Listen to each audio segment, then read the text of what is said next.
que Jesús se cansó de decir: tenéis que tener esperanza y tenéis que confiar, porque el Padre Azul... Sacarlo del closet, a dejar los temas tabú. Yo desde muy pequeño, desde niño, tenía una fijación por los libros y bueno, como yo vivía en una familia pobre, no tenía muchos medios económicos para comprar libros. Usted ha explicado en muchas ocasiones qué es lo que pasaba con su supuesta madre, a quien la apoda la siciliana. Porque solamente le faltaba la escopeta, ¿eh? Y yo recuerdo que en una ocasión, siendo yo muy pequeño, y no me preguntó, se sacó la zapatilla de goma y me dio la paliza del siglo. No es una persona con la que yo haya sentido ningún tipo de afecto. Mi padre fue todo lo contrario. El amor, el cariño, la comprensión, la ayuda, hasta el último momento. En esta entrevista única, Juan José Benítez abre su corazón como nunca antes. Por primera vez el autor que cambió la forma en que entendemos el misterio, el fenómeno ovni y la historia oculta de Jesús, habla de algo aún más profundo, su origen emocional. Aquí Benítez revela la verdad sobre su madre, una figura distante que dejó huellas profundas en su carácter, y sobre su padre, cuya presencia marcó el camino del hombre que se negaría a rendirse ante cualquier obstáculo. Entender esta dualidad es entender el motor que lo impulsó a investigar, a dudar, a confrontar al poder y sobre todo a escribir Caballo de Troya. En esta conversación íntima y humana no solo habla el investigador, habla el niño que creció entre silencios, el joven que buscaba respuestas y el hombre que decidió enfrentarse al mundo para contar su forma de verlo. Además, Benítez toca el tema de Caballo de Troya y sus teorías más controvertidas, incluyendo el fenómeno ovni, en la verdad que, según él, los gobiernos ocultan, y cómo cada herida de su infancia terminó guiándolo hacia su destino final, convertirse en la voz incómoda que no pudieron callar. Una entrevista para escuchar con calma, para sentir y para comprender al hombre detrás del mito. Si es la primera vez que llegas a nuestro canal, te invitamos a suscribirte y activar la campana de notificaciones para no perderte cada semana el contenido que subimos de Juan José Benítez. Y si ya formas parte de nuestra comunidad, muchas gracias por seguirnos acompañando. Si estás listo, comencemos. Soy tu amigo Lalo Hernández. Estás en Nuevos Estoicos MX. Comenzamos. Juan José Benítez, es un gusto tenerlo acá en Ecuador. ¿Ha venido ya en otras ocasiones? Sí, hace ya años, ¿no? Pero he estado investigando, haciendo alguna presentación también. Presentaciones acá, inclusive investigaciones, quizá antes de entrar en el tema de los libros de Caballo de Troya, por lo que ha sido también parte de su vida, de su fascinación, de su trabajo, que es el fenómeno ovni. Sí. En Ecuador hablamos muy poco de esto, tristemente. Pero hay muchísimos casos, ¿eh? Es un país maravilloso, pequeño, extraordinario y lleno de casos de encuentros con estas naves. Inclusive por el tema de la actividad volcánica, en muchas ocasiones se ha dicho que se los ha visto rondando los volcanes que tenemos en el país. Sí, sí, por supuesto, exactamente igual que en otros países donde también hay actividad volcánica y se les ve entrar y salir de los cráteres y bueno, con mucha frecuencia y desde muy antiguo. Es un tema del que tal vez deberíamos investigar, hablar, empezar a sacarlo del closet, a dejar los temas tabú y hablar más del fenómeno ovni acá. Sí, por supuesto, ¿no? En todo el mundo pasa lo mismo, ¿eh? Los militares son los que más información tienen, es una información secreta y confidencial, pero sí la opinión pública debería presionar para que esos archivos salgan a la luz. Y, por supuesto, Ecuador no es una excepción. Con esto quiero iniciar ya en la vida de JJ Benítez, Juan José Benítez. Usted, escritor desde siempre, lector desde siempre, ¿podríamos contar también cómo fue que nació esta pasión, este amor por los libros, por la lectura, por la escritura? Pues no lo sé muy bien, pero yo desde muy pequeño, desde niño, tenía una fijación por los libros y yo recuerdo que la primera colección de libros que yo conseguí fue Las aventuras de Tarzán y luego, por supuesto, Julio Verne, ¿no?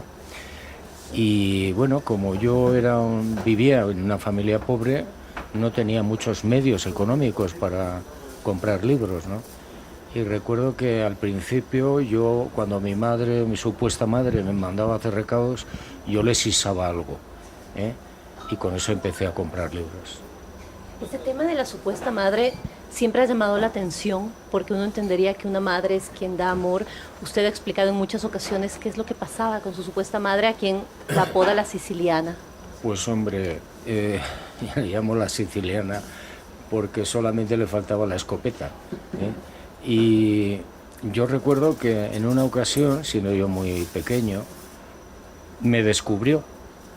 Se dio cuenta que yo le había quitado unos céntimos cuando me había enviado a comprar los recados, el pan y todo esto. Y no me preguntó, se sacó la zapatilla de goma y me dio la paliza del siglo.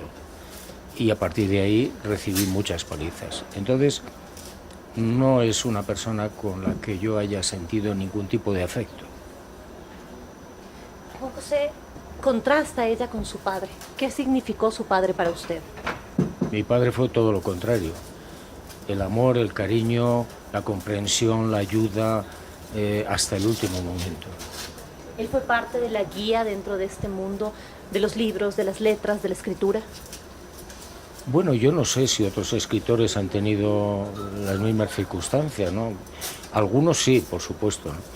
No es muy habitual, que uno no se sienta querido por su supuesta madre, ¿no? Pero bueno, la vida es así. La vida es así y eso nos va formando y nos va encaminando a la larga. ¿Cuál fue su experiencia con la mar también, donde está involucrado su padre? Hablemos de estas cosas que nos llevan a recuerdos lindos. Mi padre, entre otras cosas, me presentó a la mar cuando yo tenía 3 años, en 1949, en un pueblecito del sur de España que se llama Barbate, y me llevó a una playa, me quitó los zapatos, me llevó de la mano hasta el agua y me dijo, muy solemne, me dijo, esta es la mar. No dijo el mar, la mar. Y entonces yo recuerdo que el agua me llegó a los pies y yo me quedé enamorado de la mar, hasta hoy. ¿Tiene mucha relación con la mar? ¿Vive cerca de la mar? Vivo cerca de la mar, he intentado siempre vivir cerca de la mar y no podría vivir sin ella. ¿Esto influyó en uno de sus primeros nombres con los que firmaba los libros, Juan de Barbate? Sí, me asombra que conozcas eso, porque muy poca gente lo conoce, sí. Juan de Barbate era un seudónimo que yo utilizaba en el periódico pues para hacer algunos artículos, comentarios. Y fue a través de esto, del trabajo en el periódico, el trabajo desde el periodismo que compartimos, que empezó a involucrarse, entender, investigar también el fenómeno ovni del que tanto ha escrito.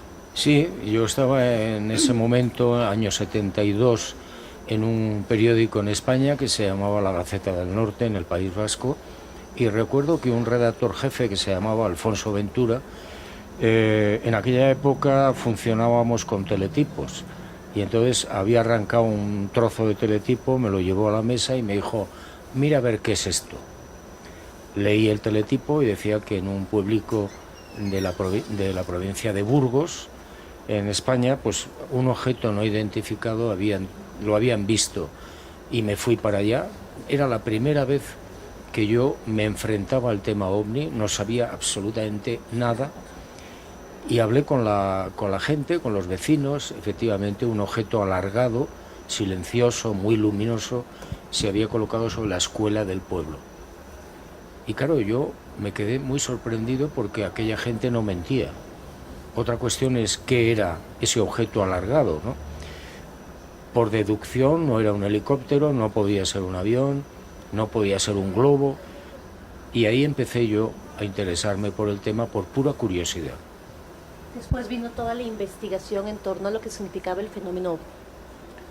Bueno, yo empecé ahí a interesarme, a investigar sin parar. Llevo 51 años investigando por todo el mundo y me consta que es un fenómeno real y me consta que es seguramente el suceso más importante del mundo después del nacimiento de Jesús de Nazaret. Y podríamos decir que no sé cómo llamarlos, los ovnis entenderíamos que son su medio de transporte, pero estos seres quizá más evolucionados están entre nosotros. De la investigación que usted ha podido realizar, ¿se puede colegir, quizá que nos han ayudado en algún momento, en alguna etapa de nuestras vidas? Bueno, el fenómeno ovni es muy complejo, ¿eh? Yo cuanto más investigo, menos sé. Es un fenómeno muy antiguo, probablemente anterior a la aparición del ser humano. Ellos ya estaban acá. Son muchas civilizaciones muy adelantadas. No podemos ni imaginar qué grado de tecnología pueden tener.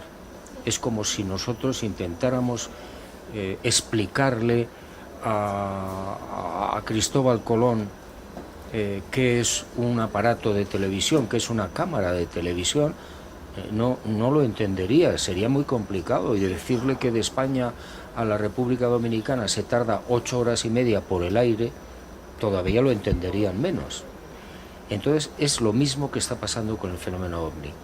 Nosotros tenemos ya un grado de tecnología y de ciencia interesantes, pero es que cuando el ser humano, si sigue vivo, pasen 50.000 años, ¿cómo va a ser el mundo? No podemos ni imaginarlo. Pues esto es lo que sucede con las civilizaciones que nos visitan. Ahora quisiera entrar al tema de los caballos de Troya. Los primeros caballos, el primer caballo de Troya, 1983, 1984. 84 aparece en Semana Santa, sí. En Semana Santa. Por el contenido del que ya vamos a conversar, me imagino que apareciendo también en Semana Santa fue un boom para la Iglesia Católica. Fue un boom, pero no para la Iglesia Católica. La Iglesia Católica reaccionó con mucha crítica, una crítica muy feroz. Yo lo entiendo, porque en los caballos de Troya se cuestiona lo que pudo ser la vida de Jesús de Nazaret, que transmite la religión. El caballo de Troya habla de una vida de Jesús de Nazaret muy diferente, muy distinta, que no fundó ninguna iglesia, nunca se le pasó por la cabeza. Eso, lógicamente, no gustó a la religión. Jesús de Nazaret habla no de la fundación de la iglesia, sino él dice el inicio de la hermandad espiritual. ¿En qué momento no sé si los seguidores, los íntimos, los apóstoles, cambian esto y traen a colación el tema de Pedro, de la roca y de la fundación de la iglesia? Pues fue a los pocos días de la muerte de Jesús, que ocurrió el 7 de abril del año 30. Pedro y los discípulos se reúnen y tratan de ver qué hacen, porque empezaba a crecer el número de simpatizantes, ¿no? Y se dan cuenta que el mensaje fundamental que había predicado Jesús no vendía entre los judíos. ¿Por qué? Pues porque Jesús se cansó de decir: tenéis que tener esperanza y tenéis que confiar, porque el Padre Azul, vosotros habéis sido creados por Él, por tanto, y todos sois mental o espiritualmente iguales. Pero los judíos no lo aceptaban. La mujer no era igual que el hombre. La mujer estaba muchas millas por debajo del estatus social del hombre. El rico tampoco era igual que el pobre, y el esclavo no tenía nada que ver con el hombre libre. Entonces, ese que era el mensaje de Jesús no fructificó, y entonces lo abandonaron, lo enterraron. Y construyeron una nueva narrativa. Y fueron construyendo poco a poco, después aparece Pablo de Tarso, etcétera, fueron construyendo una estructura humana, con reglas, con jerarquías, con dogmas, pero que no tiene nada que ver con Jesús de Nazaret, y además Jesús no pretendía eso. Esto es de lo que van los caballos de Troya. Normalmente, cuando se hace una búsqueda de JJ Benítez o caballos de Troya, hay voces que dicen que es ficción. Sin embargo, creo que quienes hemos leído los caballos de Troya entendemos de dónde vienen estos escritos de dos viajeros en el tiempo que vivieron en la época de Jesús. ¿Cómo explicar a la gente, explicarles a los lectores que no se trata de ficción? Usted lo ha dicho varias veces.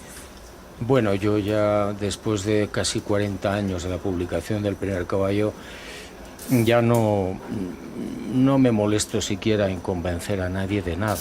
Es decir, la información está ahí, se ha terminado, cada cual debe interpretarla como considere oportuno, Si esa información llega al corazón de las personas, perfecto. Que algunas personas dicen que es ficción, pues muy bien, que consideren lo que quieran. Para mí no es ficción, para mí podría haber sido la auténtica vida, el auténtico pensamiento del maestro. ¿Cómo fue que llegaron también estos escritos, tanto de Jasón cuanto de Eliseo, a sus manos? Bueno, pues antes de la publicación, por una serie de circunstancias que yo cuento en el Caballo 1, a mis manos llegan una serie de informes, de diarios, y bueno, yo me dediqué a partir de ese momento a tratar de contrastar si esas informaciones eran correctas. Cuando yo me di cuenta de que la mayor parte de lo que yo pude investigar era correcto, fue cuando me animé a publicar. Eso significó inclusive cuántos viajes a Israel, cuántos viajes a la zona donde se narra todo esto.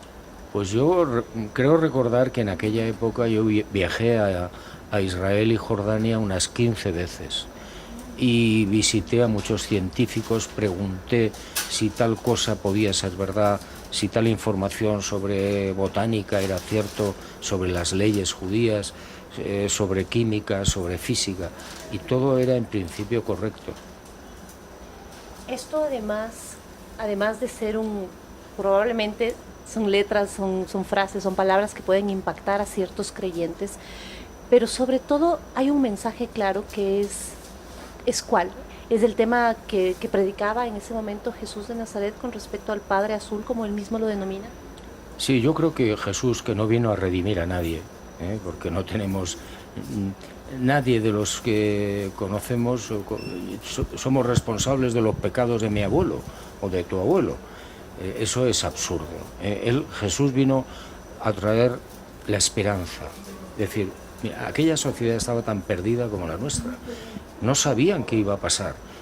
Vivían, pero no sabían por qué. Y Jesús les aclara. Dice, cuando paséis al otro lado, cuando muráis, vais a seguir vivos, físicamente.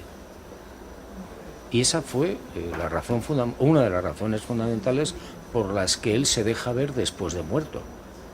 Cuando él se aparece casi 19 veces a la gente, es por eso.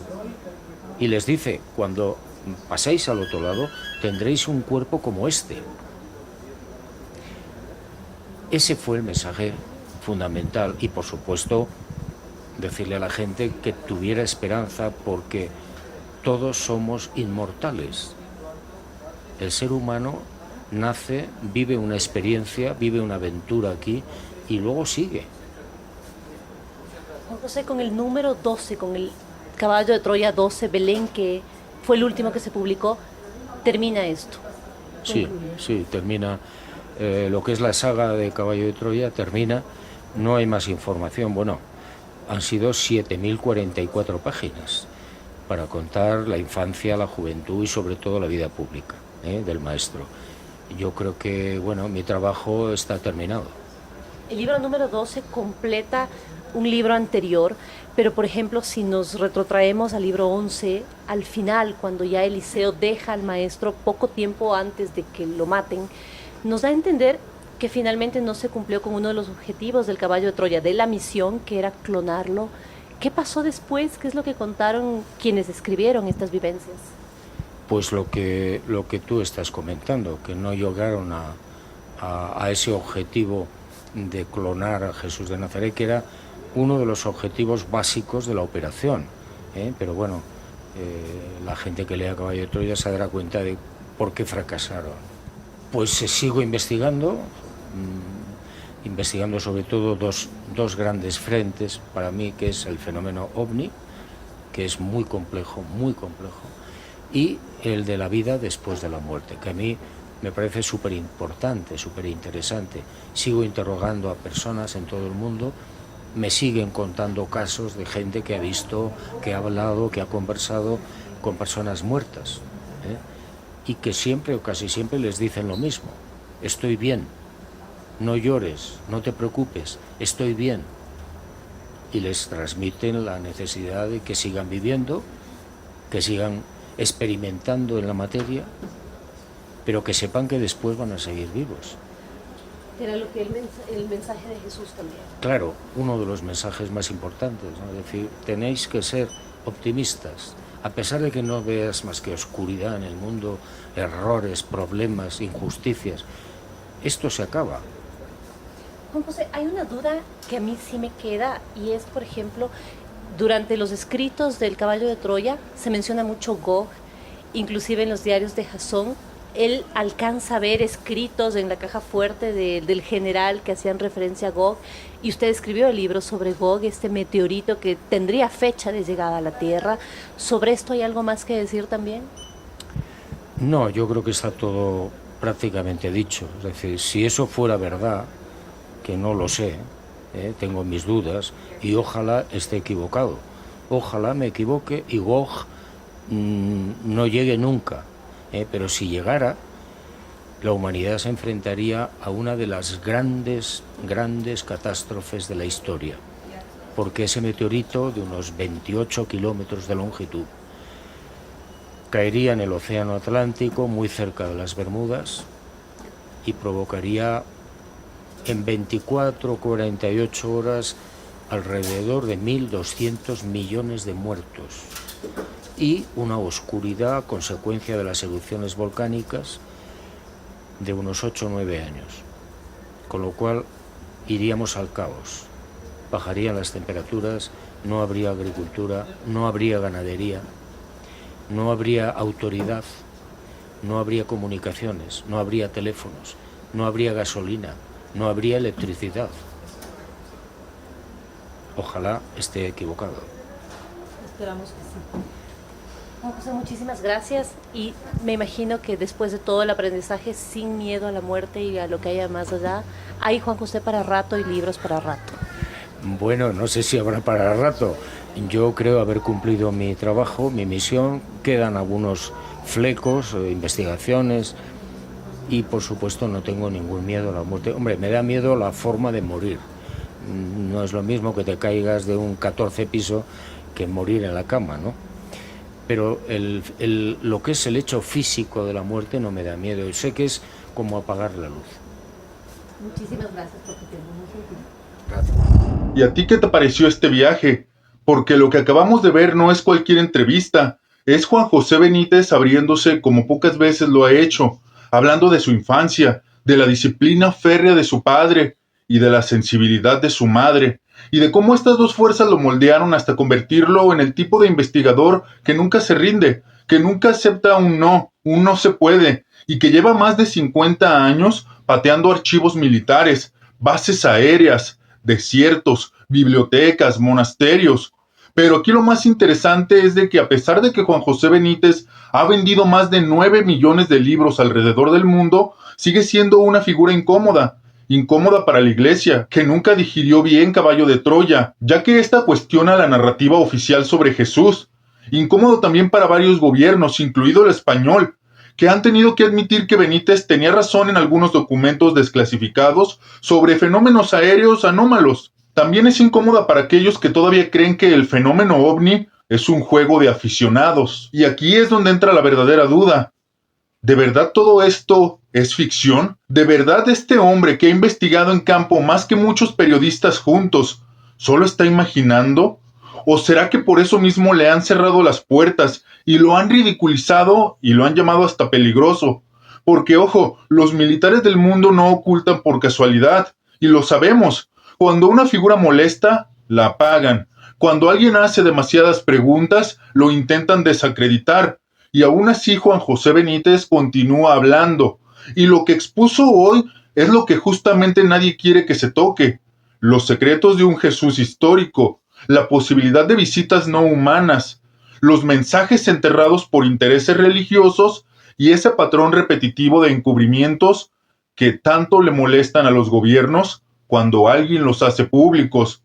Así que la pregunta final no es para Benítez, la pregunta final es para nosotros. ¿De verdad crees que todo lo que viste aquí es solo una teoría? ¿O estás empezando a sospechar que hay algo más grande, más antiguo y más oculto detrás de todo lo que nos han enseñado? Porque si algo nos deja claro esta entrevista es que quizá no estamos ante un escritor, sino ante un testigo incómodo de verdades que llevan siglos bajo llave. Con esto cerramos este video. Gracias a los que forman parte del canal. De verdad se aprecia que estén aquí video tras video acompañándonos en estas pláticas. Si todavía no estás suscrito, te invito a hacerlo. Aquí tratamos estos temas con seriedad y respeto, y tienes un espacio pensado justo para eso. Así que no lo dudes, déjanos tu comentario y suscríbete si te gusta el contenido de misterio, espiritualidad y las teorías que nos comparte Juan José Benítez. Nos vemos en el próximo video. Soy tu amigo Lalo Hernández. Estás en Nuevos Estoicos MX. Hasta la próxima. Pregunté si tal cosa podía ser verdad, si tal información sobre botánica era cierto, sobre la...